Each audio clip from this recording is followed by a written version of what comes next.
नमस्कार मित्रों, मैं राजीव रंजन प्रसाद। महाभारत पर हम सिलसिलेवार चर्चा करते रहे हैं। इतिहास की दृष्टि से महाभारत की पुनर्व्याख्या करने की आज आवश्यकता इसलिए आन पड़ी है क्योंकि नवीन खोजों से प्राप्त हुए सनौली के रथ हमें अतीत को समझने की नवीन दृष्टि प्रदान कर रहे हैं। क्या सनौली के रथ हमें किसी भी तरह महाभारत में वर्णित रथों तक पहुंचाते हैं? हम सनौली की उपलब्धियों का तुलनात्मक अध्ययन करेंगे। पहले महाभारत के रथों पर एक दृष्टि डालते हैं। महाभारत द्रोण पर्व में संशक्तक वध पर्व के अंतर्गत 23वें अध्याय में धृतराष्ट्र के पूछने पर संजय उन्हें पांडव सेना के महारथियों के रथ, घोड़े, ध्वज तथा धनुषों का वर्णन करते हैं। इस वर्णन के आधार पर लगता है कि महाभारत युद्ध में प्रयुक्त रथ वैदिक साहित्य में वर्णित रथों से अपनी रचना में उन्नत थे।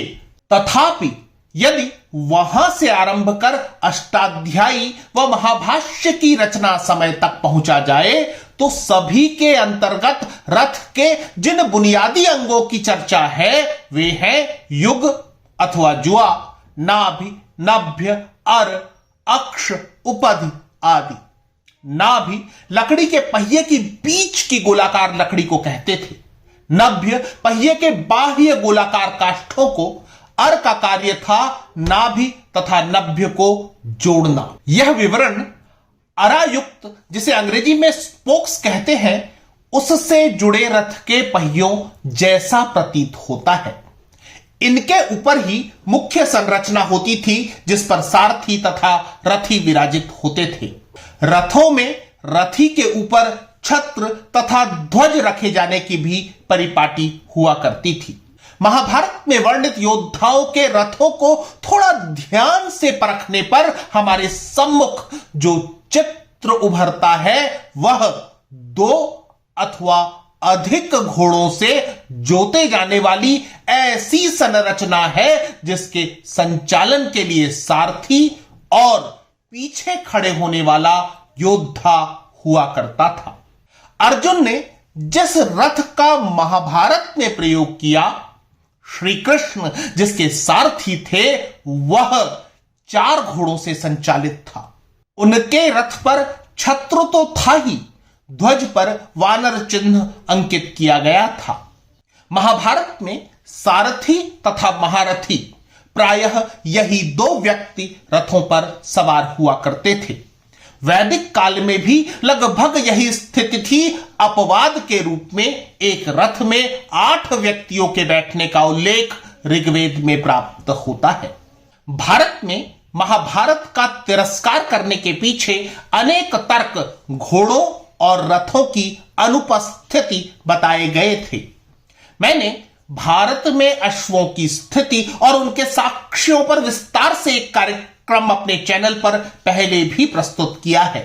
रही रथ चक्रों की बात, तो वामपंथी इतिहासकार रामशरण शर्मा ने आर्य आक्रमण थ्योरी को सही ठहराने के लिए हड़प्पा के मृत्तिका अश्व को ही नहीं झुठलाया, अपितु जब उत्खननकर्ता आर.एस. बिष्ट ने यह जानकारी प्रदान की थी कि एक ठीकरे पर छतरीदार गाड़ी में अरायुक्त चक्के लगाए गए हैं, इसे भी रामशरण शर्मा ने झुठला दिया और तर्क दिया कि ठोस पहिए पर अरे अथवा स्पोक्स की डिजाइन बनाई गई है जो 17 समानांतर रेखाओं जैसी प्रतीत हो रही है।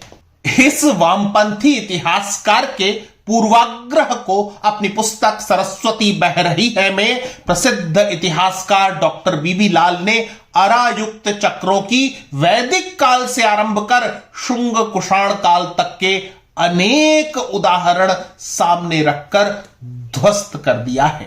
अनेक साक्ष्य यह परिलक्षित करते हैं कि ठोस तथा अरायुक्त चक्र भारतीय भूभाग में विभिन्न प्रयोजनों के लिए प्रयुक्त किए जाते रहे होंगे। यह बहस तब तक बड़ा मुद्दा नहीं बन सकी थी जब तक कि सनौली में खुदाई नहीं हुई। वर्ष 2018 में डॉक्टर संजय मंजुल के नेतृत्व में भारतीय पुरातत्व सर्वेक्षण के पुरातत्वविदों के एक दल द्वारा सनौली की खुदाई में एशिया के सबसे बड़े पुराकब्रगाह की खोज की गई थी। इसी अन्वेषण ने हमें भारतवर्ष में खोजा गया पहला प्राचीन रथ प्रदान किया है। इसी खोज ने न केवल पूर्वाग्रही आर्य आक्रमण सिद्धांत की जड़ें हिलाकर रख दी, अपितु हमें ऐसे रथ का साक्ष्य प्राप्त हुआ जिसकी अवस्थिति की तिथि लगभग 2100 ईसा पूर्व से 1900 ईसा पूर्व के मध्य आकलित की गई है। प्रथम दृष्टया यह एक ठोस पहिया रथ प्रतीत होता है, लेकिन इसमें तांबे के त्रिकोणीय आकार के विविध टुकड़े रेडियल स्वरूप में चक्र का सुदृढ़ीकरण करते प्रतीत होते हैं।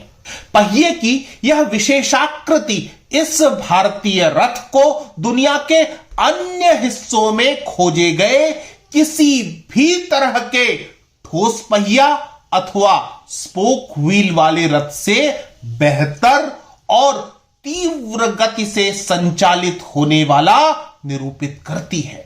सनौली रथ के प्राप्त पहिए की संरचना न केवल सुंदरता प्रदान करती है, अपितु प्रतीत होता है कि ये मजबूत हैं और तेजी से चलते समय टूटने के खतरे को कम करते रहे होंगे। सनौली के रथों को किसी भी दृष्टि से उनके बहुत पहले के कालखंड के ज्ञात सुमेरिया अथवा मेसोपोटामिया के रथों से अधिक उन्नत और प्रगतिशील कहना होगा। निश्चित ही ऐसे रथ युद्ध में प्रयोग में लाए जाते रहे होंगे। तो क्या सनौली में हुई विविध खोज हमें किसी योद्धा समुदाय की ओर इंगित कर रही है? क्या हम महाभारत के साक्ष्यों के निकट आ पहुंचे हैं? क्या सनौली के रथ महाभारत को साक्षात कर सकते हैं? महाभारत के रथों की ज्ञात संरचना को ध्यान में रखते हुए सनौली रथ की तुलना करते हैं। कुरुक्षेत्र के रथ ठोस पहिए के हरगिज नहीं थे, वे उन्नत थे, युद्ध के प्रायोजन में तीव्र गति से आगे बढ़ने के लिए डिजाइन किए गए थे। साहित्यिक साक्ष्यों से उनमें अनेक स्पोक्स होने की बात भी स्पष्ट होती है। जब अर्जुन अपने पितामह पर पूरे मन से वार नहीं कर रहे थे, तब शस्त्र न उठाने का प्रण करने के बाद भी आक्रोश में आए श्री कृष्ण ने युद्ध भूमि में जिस तरह रथ का पहिया उठाकर भीष्म को मारने के लिए दौड़ लगा दी, या कि अभिमन्यु ने जिस तरह महारथियों से घिर जाने के बाद भी अपने टूटे रथ के पहिए को उठाकर अंतिम श्वास तक युद्ध किया, उसकी संकल्पना को मस्तिष्क में रखिए। इसी तरह कर्ण का वह रथ जो कीचड़ में धंस गया था, वह जिस तरह से उसे निकालने का यत्न कर रहा था, उस परिदृश्य की कल्पना कीजिए। यह संकल्पना हमें किसी भी तरह एक ठोस पहिए तक नहीं ले जाती है। यदि हम सनौली के रथ की डिजाइन देखते हैं तो उसके अनेक गोलाकार स्तरों को पाते हैं। ये स्तर किसी स्पोक्स की भूमिका ही निर्वहित करते प्रतीत होते हैं। गोलाकार लगे तांबे के त्रिकोणों की निरपेक्ष व्याख्या की जाए तो युद्ध रथों की परिकल्पना ही साकार हो उठती है। जब हम मुख्य रथ संरचना की बात करते हैं तो पाते हैं कि महाभारत में वर्णित रथों के अनुरूप ही सनौली के रथ में भी एक या दो लोग आसानी से खड़े अथवा बैठ सकते थे। मुख्य रथ ढांचे के सम्मुख एक खड़ी लकड़ी का खंबा सदृश रचना दिखाई पड़ती है। शायद युद्ध की स्थिति में अथवा तेज गति से भागते घोड़ों के साथ स्वयं को स्थिरता प्रदान करने के लिए सारथी अथवा रथी इसे पकड़कर खड़ा हो सकता था। महाभारत में वर्णित रथों से उपजती कुछ शंकाएं ऐसी हैं, क्या उनका निराकरण सनौली से प्राप्त रथों से हो सकता है। अपने इसी वक्तव्य के आरंभ में मैंने महाभारत द्रोण पर्व में संशप्तक वध पर्व के अंतर्गत 23वें अध्याय में दिए गए रथों के विवरणों का उद्धरण लिया था। महाभारत में प्रत्येक योद्धा के लिए अलग छत्र का रंग, झंडों का रंग, उसमें अंकित होने वाले प्रतीक चिन्ह स्पष्ट रूप से वर्णित हैं। इसमें कोई संदेह नहीं कि खुदाई से निकले सनौली रथ में योद्धा का छत्र और ध्वज लगाने वाला स्तंभ दिखाई नहीं पड़ता है। इसके अतिरिक्त भी विवेचित करें तो रथ को सुरक्षा व सुंदरता के दृष्टिगत मढ़ने की प्रक्रिया का उल्लेख भी हमें प्राचीन ग्रंथों में मिलता है। इसका भी सनौली रथ में अभाव जान पड़ता है। पतंजलि के अनुसार तत्कालीन रथ के ऊपरी तथा पार्श्व भाग कपड़ों से ढके रहते थे। जिन रथों का मध्य भाग कंबलों से बढ़ा जाता वे कांबली रथ कहलाते थे। अनेक बार रथ को चारों ओर से मढ़ने के लिए चर्म का प्रयोग किया जाता था। ऐसे रथ चारमण रथ कहलाते थे। विशेष रथों को मढ़ने के लिए व्याघ्र, चीते अथवा गेंडे के चर्म का उपयोग किया जाता था। किसी भी स्थिति में इतने लंबे समय अंतराल के बाद वस्त्र और चर्म से की गई मढ़ाई के सुरक्षित रह पाने का तो प्रश्न ही नहीं उठता है। रथों के छत्र वाले हिस्से भी टूट गए अथवा खो गए हों, इसकी भी संभावना है। यह भी संभव है कि जो स्तंभ हमें सनौली रथ की मुख्य रचना के सामने दिखाई पड़ता है उसके ऊपर ही चर्म अथवा कपड़े से बना छत्र लगाया गया हो जिसके शीर्ष पर ध्वज लहराता रहा हो। चूंकि ये टिकाऊ सामग्री से नहीं बने होते हैं इसलिए यह 4000 से अधिक वर्षों में आसानी से विघटित हो सकते हैं, खो सकते हैं। इन सभी तथ्यों के आलोक में सनौली के रथों को और महाभारत कालीन रथों के प्राप्त विवरणों में पर्याप्त साम्यता मिलती है। सनौली के रथ जिस स्थान पर प्राप्त होते हैं वे महाभारत से जुड़े प्रमुख स्थलों का हिस्सा ही तो हैं।